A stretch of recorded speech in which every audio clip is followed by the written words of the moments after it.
Dear students, today we'll see interpretation of NMR spectrum of some important compounds.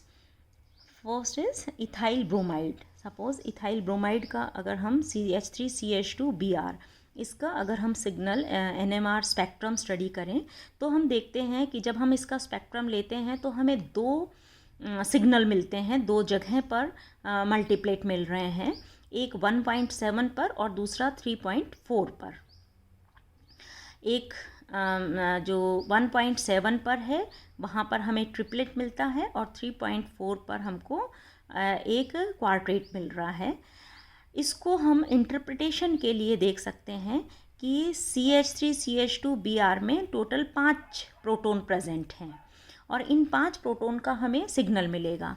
हमें ये पता है, हमने लास्ट लेक्चर में देखा था कि जो प्राइमरी एल्किल ग्रुप के प्रोटॉन्स हैं वो 0.8 से 1 पर सिग्नल दे रहे हैं और सेकेंडरी एल्किल ग्रुप के प्रोटॉन 1.2 से 1.4 पर सिग्नल दे रहे हैं। देखिए इसका भी कारण क्या है, ये डाउन फील्ड में सिग्नल दे रहे हैं और ये अप फील्ड में दे रहे हैं। जिसकी शील्डिंग हो जाती है, जो कवर्ड है, वो मैग्नेटिक फील्ड को फील करने के लिए हमें हायर मैग्नेटिक फील्ड लगाना पड़ता है और वो अप फील्ड में सिग्नल देते हैं। और जिसकी डी शील्डिंग हो गई उस पर ज़्यादा मैग्नेटिक फील्ड नहीं लगाना पड़ता, वो कम मैग्नेटिक फील्ड पर ही सिग्नल दे देंगे। तो यहाँ पर जो है CH3 टाइप ऑफ प्रोटॉन है वो हमें 0.8 से 1 ppm पर सिग्नल दे रहे हैं, लेकिन यहाँ पर जो ये जो प्रोटॉन है वो 0.8 और 1 पर भी नहीं दे रहे हैं। इनका सिग्नल हमें 1.7 पर, मतलब हमें डाउन फील्ड में शिफ्ट नज़र आ रहा है। अगर ये मिथाइल टाइप ऑफ प्रोटॉन होते तो ये 0.8 से 1.0 डेल वैल्यू ppm पर, इतने ppm पर हमें सिग्नल देते। यहाँ पर क्या हो रहा है, ये वाले प्रोटॉन उस कार्बन एटम से अटैच्ड है जिस पर कि इलेक्ट्रॉन अट्रैक्टिंग ग्रुप लगा हुआ है। इसका मतलब ब्रोमीन इन दोनों से डीशील्डिंग कर रहा है और यहाँ पर इस CH2 से डायरेक्टली अटैच्ड है तो इसकी डीशील्डिंग ज़्यादा करेगा। ये फिर भी सेकंड पोजीशन पर आ गया। थर्ड और फोर्थ पर तो फिर इसका इफेक्ट रहेगा ही नहीं। तो मेन जो इफेक्ट होता है वो डायरेक्टली किससे अटैच्ड है, इसकी डीशील्डिंग ज़्यादा होगी और इसकी उससे कम डीशील्डिंग होती है। तो यहाँ पर जो CH2 टाइप ऑफ प्रोटॉन है वो हमने देखा था, उसकी जो शिफ्ट था वो 1.2 से 1.4 ppm। इस डेल वैल्यू पर CH2 secondary 2 degree type of proton जो है वो यहाँ पर सिग्नल दे रहे थे, लेकिन यहाँ पर हमारा क्योंकि ये डायरेक्टली ब्रोमीन से अटैच्ड है तो इनका सिग्नल यहाँ पर 3.4 के आसपास मिलता है। और दूसरा जो सिग्नल मिल रहा है, या वैसे ही हमको पता है इथाइल ब्रोमाइड में 2 तरह के प्रोटॉन प्रेजेंट है, ये 3 इक्विवेलेंट नेचर के हैं, ये 2 इक्विवेलेंट नेचर के हैं, तो हमें 2 सिग्नल मिलेंगे। और ये भी आपको पता है कि जिसकी डी शील्डिंग ज़्यादा होगी वो डाउन फील्ड शिफ्ट देगा। इसका मतलब ये वाला जो सिग्नल है वो ये CH2 टाइप ऑफ प्रोटॉन, अगर ये A टाइप ऑफ प्रोटॉन है, ये B टाइप ऑफ प्रोटॉन है, तो ये वाला सिग्नल हमें CH2 या B टाइप ऑफ प्रोटॉन का मिलेगा क्योंकि इनकी डी शील्डिंग ज़्यादा हो रही है, डायरेक्टली ब्रोमीन अटैच्ड है, इनसे डी शील्डिंग ज़्यादा होगी, डाउन फील्ड शिफ्ट ज़्यादा देगा, मतलब 0.2 से वो 3.4 पर इसकी शिफ्टिंग हो गई। लाइकवाइज CH3 जो है वो 0.1 के आसपास उसको सिग्नल देना चाहिए था, उससे ये ब्रोमीन एक कार्बन एटम के बाद ब्रोमीन अटैच्ड है, डी शील्डिंग ये भी कर रहा है लेकिन कम हो रहा है, तो 1 से 1.7 पर ये शिफ्ट हो गया।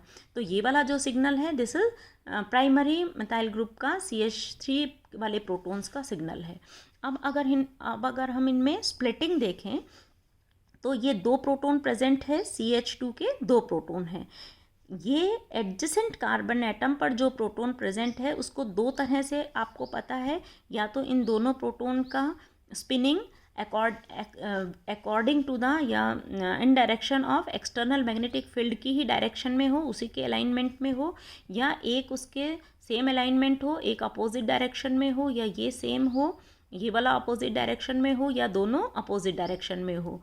इसकी जो प्रोबेबिलिटी है वो 1:2:1 की हो गई। इनकी प्रोबेबिलिटी मीन्स ये जो 2 प्रोटॉन है उनका अलाइनमेंट इस 3 तरह से पॉसिबल है।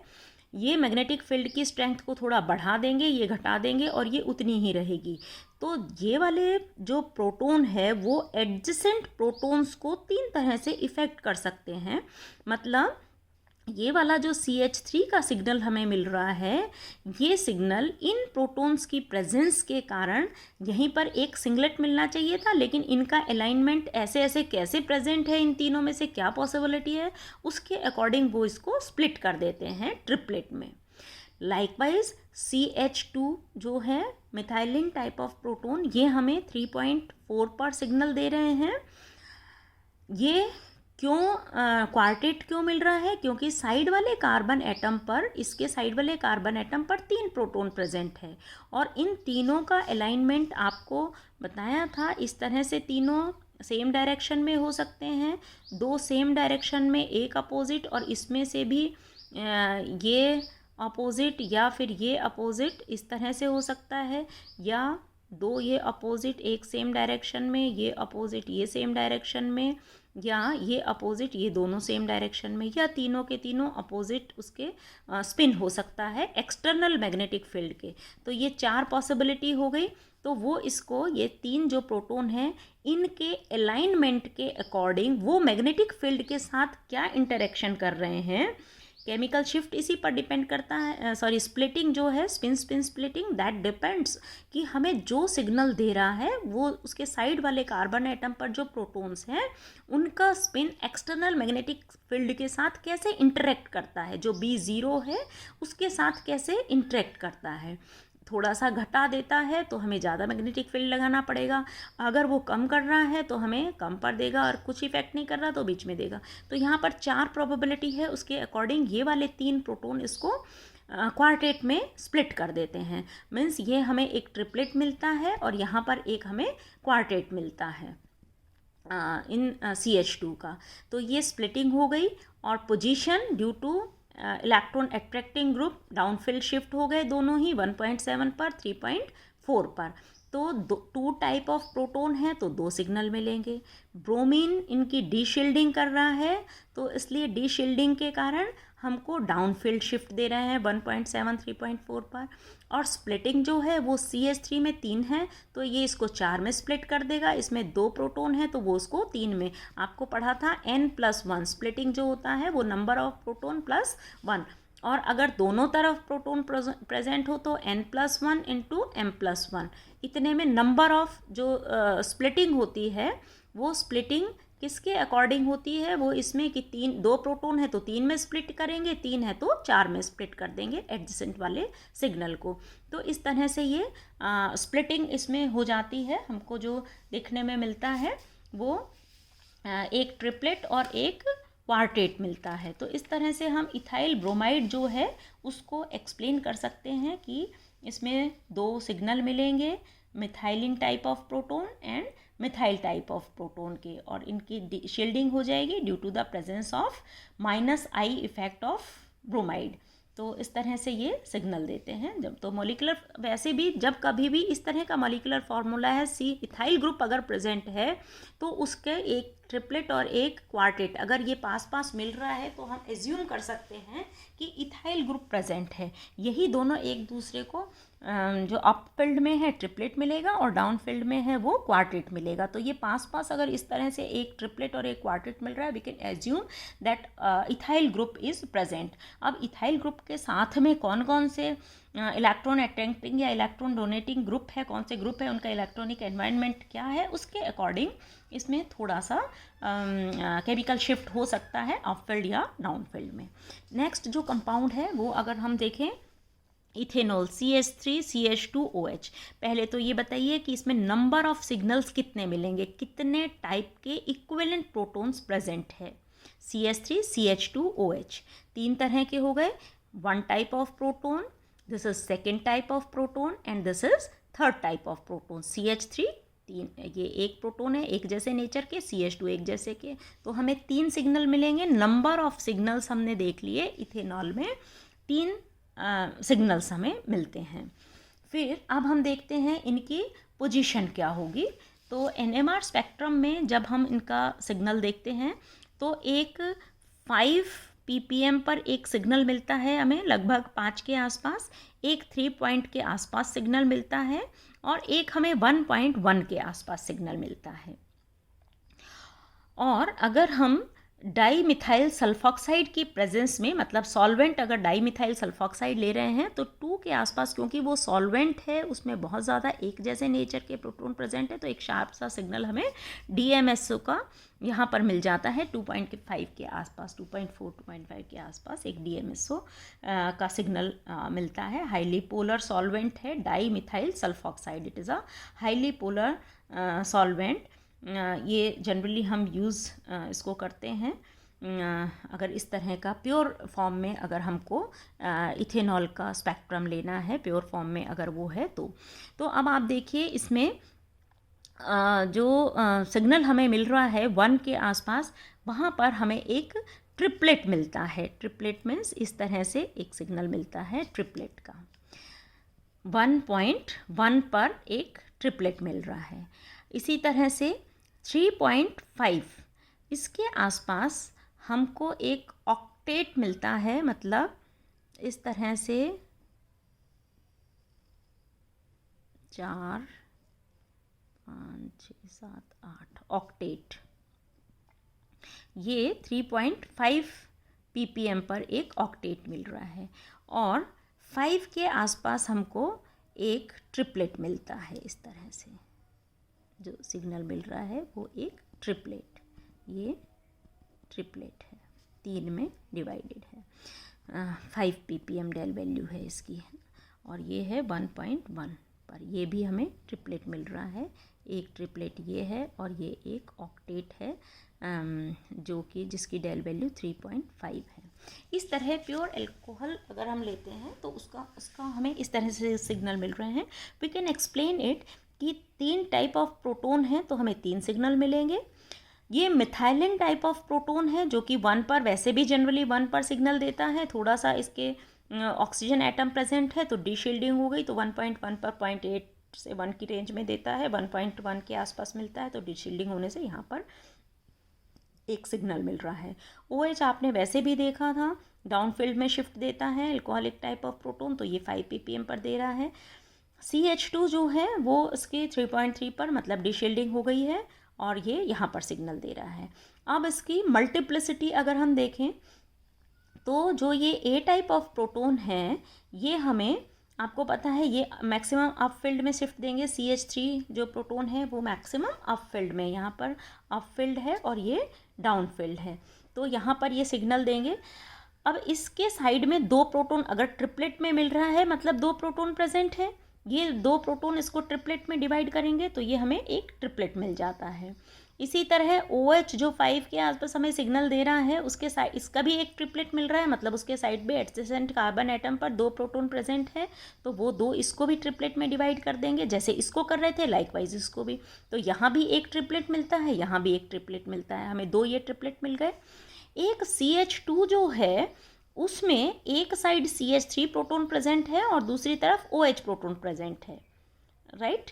इनका जो 3 प्रोटोन का आपने देखा था अलाइनमेंट 4 तरह से, ये जैसे इसमें हो रहा था 3 प्रोटोन है तो 4 तरह से अलाइन हो रहे थे, मतलब 4 में स्प्लिट करेगा, और ये 2 हैं तो इनका अलाइनमेंट या तो along to the external magnetic field हो सकता है या opposite to the external magnetic field हो सकता है, मतलब इसका इफेक्ट इसको स्प्लिट करने में 2 तरह से हो सकता है। और टोटल नंबर ऑफ पीक्स इसकी स्प्लिटिंग कितने में होगी, this depends on this 2 number of protons. Means अगर ये N टाइप ऑफ प्रोटोन है, ये M टाइप प्रोटोन है, तो N+1 एंड M+1, N कितने हो गए, 3 प्रोटोन प्लस 1, और ये कितने हो गए, 2 proton plus 1, sorry 1 proton plus 1, तो 1 + 1 2 एंड 3 + 1 4, 4 × 2 8, तो ये ऑक्टेट, इसको हमें ये 8 तरह से इफेक्ट करके हमें एक ऑक्टेट मिलता है। यहाँ पर ये इथेनॉल का स्पेक्ट्रम तब है जबकि ये प्योर फॉर्म में है, प्योर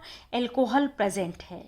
लेकिन अगर इसी में अगर हम इसका सॉल्वेंट DMSO की जगह वाटर ले लें या और कोई इसमें एसिडिक बेसिक इम्प्योरिटीज़ प्रेजेंट हो, अगर इसका रिजोल्यूशन ठीक नहीं हो, अच्छे इसमें प्योरीफाइड फॉर्म में नहीं हो, या कोई और एक्वस सॉल्यूशन इसमें प्रेजेंट हो, तब इसका स्पेक्ट्रम हमें इस तरह का नहीं मिलता है।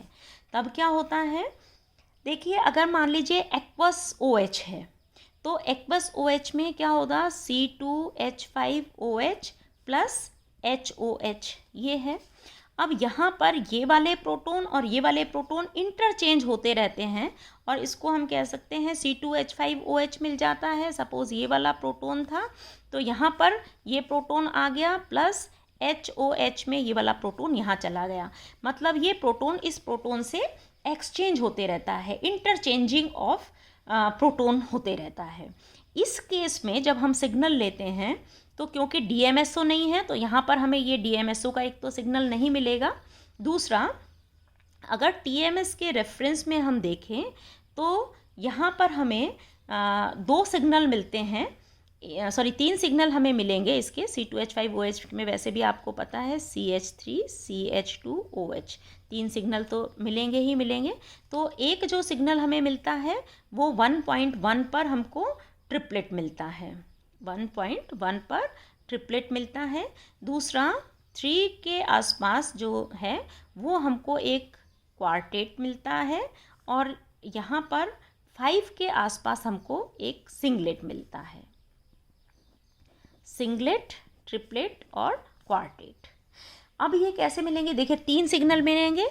जो मैक्सिमम अपफील्ड में है वो CH3 का सिग्नल मिलेगा यहाँ पर, CH3 का। उसके बाद CH2 का जो 3 पर मिल रहा है उसके आसपास वो CH2 टाइप ऑफ प्रोटॉन का सिग्नल मिलेगा, ये CH3 टाइप ऑफ प्रोटॉन का सिग्नल मिलेगा। और जो 5 पर मिल रहा है this is OH type of proton. ये इस तरह से आपको पता है इसकी मैक्सिमम डीशील्डिंग हो रही है इन प्रोटॉन की ऑक्सीजन के कारण, तो ये डाउनफील्ड में शिफ्ट देंगे। ये जो प्रोटॉन है इनकी डीशील्डिंग जो है वो कंपैरेटिवली कम हो रही है तो वो 3 के आसपास सिग्नल देंगे। और जो CH3 टाइप ऑफ प्रोटॉन है वो मैक्सिमम अपफील्ड में शिफ्ट हमें देते हैं, इनका सिग्नल हमें यहाँ पर मिलता है। तो अब देखिए होता क्या है कि CH3 CH2OH इसका ये 2 प्रोटॉन जो हैं वो इसको ट्रिपलेट में स्प्लिट कर देंगे, मतलब 1.1 पर हमें एक ट्रिपलेट मिलता है। फिर ये वाले जो प्रोटॉन हैं वो अगर इसको इफ़ेक्ट करते तो पहले की तरह ऑक्टेट मिलता, लेकिन यहाँ पर हमें क्वार्टेट मिल रहा है, मतलब केवल ये 3 प्रोटॉन इसको इफ़ेक्ट कर रहे हैं। तो CH2 का जो सिग्नल मिल रहा है वो CH2 का, यहाँ ये CH3 का तो ट्रिपलेट मिल गया, CH2 का इन 3 प्रोटॉन के कारण हमको एक क्वार्टेट मिलता है। इस तरह से 1 2 3 एंड ये 4 ऐसे, ये एक क्वार्टेट मिलता है। और 5 का एक हमें सिंगलेट मिलता है। इसका कारण ये है कि जब ये इम्प्योर फॉर्म में है यहाँ पे आयनिक एक्सचेंज होता है, और आयनिक एक्सचेंज होता है तो ये प्रोटॉन बहुत जल्दी इस वाटर मॉलिक्यूल से या किसी इम्प्योरिटी से एक्सचेंज होते रहता है। अब जब ये रैपिडली एक्सचेंज होगा तो ये प्रोटॉन जब मैग्नेटिक फील्ड को फील करे, ये प्रोटॉन मैग्नेटिक फील्ड को फील करे तभी तो इसको इफेक्ट करेगा, पर जब तक मैग्नेटिक फील्ड का इस पर असर पड़ता है ये तो हट जाता है, दूसरा प्रोटॉन आ जाता है, तो ये इस पर इफेक्ट डाल ही नहीं सकता। लाइकवाइज इन 2 प्रोटॉन के मैग्नेटिक फील्ड के इफेक्ट को ये फील करे उससे पहले तो ये हट के दूसरा प्रोटॉन आ जाता है, ये एक्सचेंज बहुत रैपिडली होता रहता है। तो यहाँ पर इसकी स्टेबिलिटी नहीं है, this is rapidly changing, exchange of proton is taking place, that's why doesn't feel the strength of magnetic field और इफेक्ट ऑफ मैग्नेटिक फील्ड और orientation of these 2 protons doesn't effect this proton, OH proton को ये नहीं इसको feel नहीं करता है। तो OH प्रोटॉन का खुद जो मैग्नेटिक फील्ड पर सिग्नल देगा वो इस इंडिविजुअल के कारण इसको कोई इफेक्ट नहीं कर रहा है, तो ये प्रोटॉन का अलाइनमेंट कैसे है उसके अकॉर्डिंग ये अपना एक सिंगलेट दे देगा। लाइकवाइज ये क्योंकि स्प्लिटिंग तो होती है जब साइड वाले प्रोटॉन इफेक्ट करे, अगर नहीं करे जैसे मान लीजिए CH3O या C double bond O CH3 है, कीटोनिक ग्रुप है, 6 प्रोटॉन है इक्विवेलेंट नेचर के हैं कार्बन एटम पर, ये 6 प्रोटॉन इक्विवेलेंट नेचर के हैं, पर ये किसी से भी प्रोटॉन से ना तो इसके कार्बन एटम पर, इसके एडजेसेंट कार्बन एटम पर कोई प्रोटॉन प्रेजेंट नहीं है, इसके एडजेसेंट कार्बन एटम पर भी कोई प्रोटॉन प्रेजेंट नहीं है, और 6 प्रोटॉन इक्विवेलेंट नेचर के हैं। तो ये एक ही सिग्नल देंगे और एक सिंगलेट देंगे, कोई इसमें स्प्लिटिंग नहीं होगी। लाइकवाइज यहाँ पर ये वाले जो प्रोटोन है वो इससे इनका कोई इफ़ेक्ट नहीं पड़ रहा है, ये बहुत जल्दी इसमें केमिकल एक्सचेंज हो रहा है, इसलिए इसका जब CH2 type of proton OH पर कोई इफ़ेक्ट ही नहीं डालेंगे तो वो एक सिंगलेट मिल जाएगा। इसका यहाँ पर 5 ppm पर सिंगलेट मिलता है। और CH2 भी इससे इफेक्ट नहीं हो रहे, केवल ये प्रोटोन इसको इफेक्ट कर रहे हैं, इनके कारण स्प्लिटिंग हो रही है। तो ये 3 प्रोटोन है तो इसको क्वार्टेट में स्प्लिट कर देंगे तो यहाँ पर एक क्वार्टेट मिल रहा है। तो इसमें अगर जो इथाइल अल्कोहल है वो प्योर फॉर्म में है तो हमको इस तरह का स्पेक्ट्रम मिलता है, और अगर वो उसमें सॉल्वेंट हम दूसरा ले लें या आयनिक एक्सचेंज हो रहा है, कोई इम्प्योरिटी है जिसमें कि OH वाले प्रोटोन की स्टेबिलिटी नहीं है, तो हमें दूसरे तरह का स्पेक्ट्रम मिल रहा है। ये TMS का, टेट्रामिथाइल सिलेन का जो रेफरेंस इलेक्ट्रोड है उसका सिग्नल है। ये CH2 टाइप ऑफ प्रोटोन, ये CH3 टाइप ऑफ प्रोटोन का triplet, CH2 type of proton का इसके कारण क्वार्टेट, और ये OH का, क्योंकि ये इन प्रोटोन से स्प्लिटिंग को इफेक्ट नहीं कर रहा तो इसका एक सिंगलेट मिलता है। तो इस तरह से हमको 3 सिग्नल मिल रहे हैं, या इथेनॉल का ही डिपेंडिंग ऑन द सॉल्वेंट और टेम्परेचर और you can say concentration, purity, impurity, इस तरह से हमको अलग अलग सिग्नल्स मिलते हैं। We can interpret. Next turn पे हम कुछ एक और कंपाउंड्स देखेंगे। Thank you.